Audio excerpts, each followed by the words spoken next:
बार अनुभव पर आशा की विजय हो जाती है। कारण कारण आशा लगी रहती है इस मन के अंदर, आज ठीक नहीं हुआ, कल ठीक होगा, और समय चाहिए, परसों ठीक होगा, आगे ठीक होगा। एक व्यक्ति की पत्नी मर गई, बहुत ज्यादा झगड़ालू थी, हर समय लड़ाई करती रहती थी, और सब रिश्ते नाते मित्र दोस्त आ रहे आते ही हैं।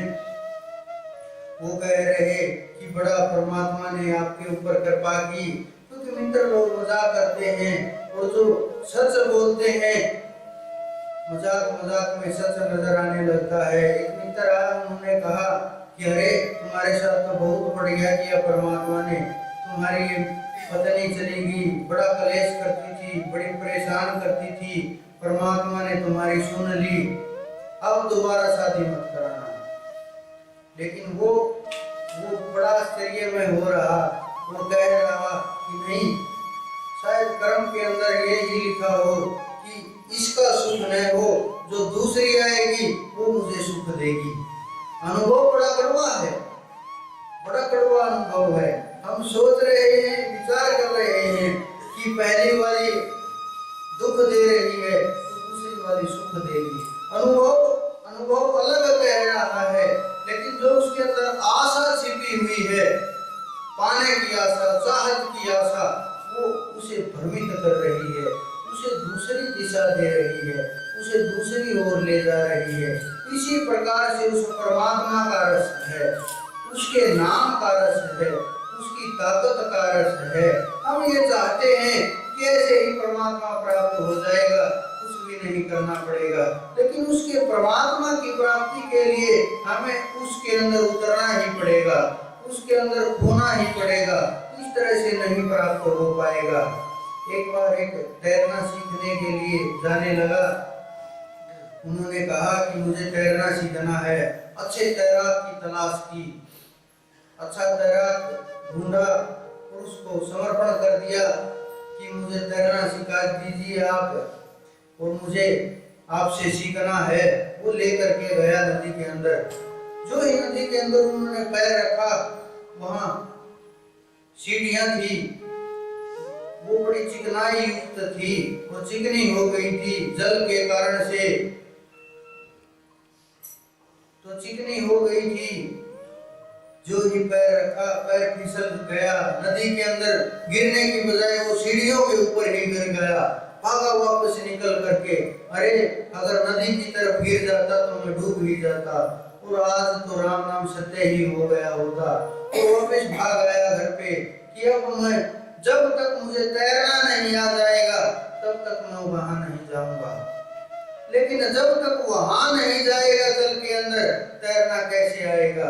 कोई कैसे सीख सकता है चारपाई के ऊपर बैठ करके तैरना? कोई कैसे फर्श के ऊपर लेट करके तैरना सीख सकता है? कोई कैसे गाड़ी के अंदर बैठ करके तैरना सीख सकता है? अगर तैरना है तो जल के अंदर तो उतरना ही होगा, और जो जल के अंदर नहीं उतरा उसे तैरना नहीं आ सकता। कितनी भी कोशिश करता रहे, कितना भी खोजता रहे, नहीं आ पाएगा। कारण ये है कि अनुभव नहीं हो पाएगा। एक मुर्दा आपने देखा होगी, लाश तैरती हुई, वो तैरता रहता है, जब तक हम हाथ पैर मारते हैं तब तक डूबने की कोशिश रहती है। लेकिन जब हम समर्पण कर देते हैं और देखते हैं जो जैसा जिस तरह से चलता है बहता चला जाता है और ऊपर तैरने लगता है। कोई ज्यादा बड़ा कार्य नहीं है, लेकिन तैरने का एक और बड़ा आश्चर्यमय खेल है। आप कोई भी भाषा सीखिए, कोई भी काम सीखिए, कोई भी कार्य कीजिए, अगर आपने वो 10-20 वर्ष बंद कर दिया फिर आप नहीं कर पाएंगे, कितनी भी कोशिश कीजिए। लेकिन आपने अगर एक बार तैरना सीख लिया तो सीख लिया। अगर आप 50 वर्ष बाद भी नदी के अंदर उतार दिया जाए तो एक पल में आप तैरने लगेंगे, कुछ भी देर नहीं लगेगी। क्यों? क्योंकि वो स्वाभाविक है, सबको आता है, बस थोड़ा कुछ बेढंगा होता है, ढंग से आता है। कुछ लोग डूबता, बिना तैरना आने के कारण लोग नहीं डूबते, लोग डूबते हैं भय के कारण। अंदर में भय उत्पन्न हो जाता है।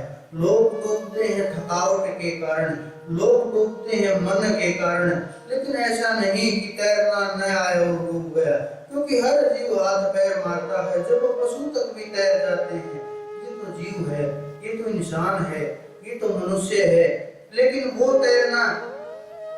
तैरना नहीं कि कोई कहे कि आओ मैं तुम्हें तैरना सिखाता हूँ और आपके सामने पुस्तक खोल करके बैठ जाए और उसके अंदर लेकर पढ़ाता रहे, आपको सिखाता रहे, लिखाता रहे और बार बार दिखाता रहे। इस तरह से तैरना है, आप नहीं तैर पाएंगे, बल्कि आप भटकते चले जाएंगे और दूर होते चले जाएंगे उस तैरने से। अगर आपको तैरना है तो जल के अंदर तो उतरना ही होगा। अगर जल के अंदर नहीं उतर पाए तो तैर नहीं पाएंगे, चाहे कितने भी वर्ष लग जाएं, कितना भी समय लग जाए। गणित के लिए अच्छा है पहले सीखना चाहिए फिर करना चाहिए, तर्क के लिए भी अच्छा है कि पहले सीखना चाहिए फिर जल के अंदर उतरना चाहिए। लेकिन जो सच्चाई है वो तो यही है कि अभ्यास जल के अंदर ही होगा, जल के बिना अभ्यास नहीं हो पाएगा। तो आप उसकी तलाश कीजिए जो आपको शास्त्रों के अंदर नहीं जीवन के अंदर ले जा करके उतार सके। उसकी तलाश कीजिए जो आपको पुस्तकों के अंदर नहीं आपको अनुभवों के अंदर उतार सके। जब तक आप उसकी प्राप्ति नहीं कर पाएंगे, जब तक आप उसकी तलाश नहीं कर पाएंगे, जब तक आपके साथ कोई ऐसा तैराक नहीं होगा, जब तक, क्योंकि भाव, श्रद्धा, प्रेम, शरणागति, ये शब्द बड़े आपको लगता होगा कि मैं हर बार इन्हीं शब्दों का बार बार क्यों प्रयोग करता हूँ, लेकिन जब ये शब्द आपके पूर्ण हो जाएंगे और जब ये आपका कार्य पूरा हो जाएगा फिर कुछ भी शेष नहीं होगा, फिर तो सब काम होता चला जाएगा और उस परमात्मा का रस आप लेने लगेंगे। जो संसार का जो कड़वा अनुभव है, संसार के जो कड़वे रस हैं, संसार के जो कड़वे वासनाएं हैं, उनसे दूर होते हुए उस परमात्मा के, उस अनंत के, उस आनंद के, उस परम चेतन के, उस रस के अंदर आप